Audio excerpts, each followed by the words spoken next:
স্বাস্থ্য এর আঘাত হচ্ছে বুঝিনি। এই দেখুন আগে পটি করে পটি হাতে কেন বইবে পটি করে তার পটি দিচ্ছে মরুভূমি মাঝখানে কেউ নাই তো এই কারণে হাতে পটি করে বই বই।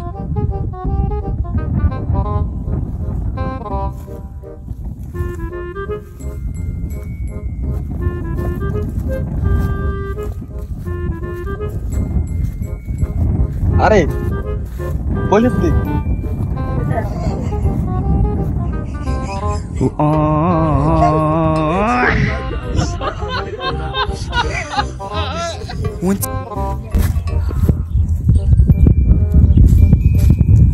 কি লেগে দিয়ে না কোনায় না দিতে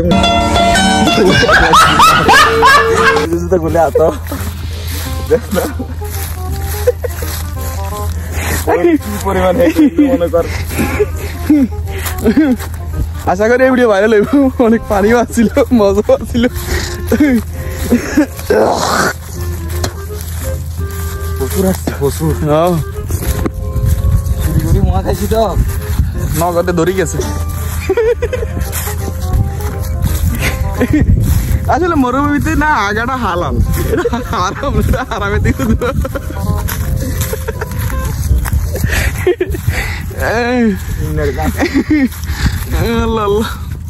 স্বাভাবিক মানুষ সাপ দিলে কি করবো হ্যাঁ বলা যায় এটা ওই যে এটা ওই লঞ্চটা ও না থাকে এটা দেখালে আপনি অনেক দূরে এটা দেখা যাইতো না।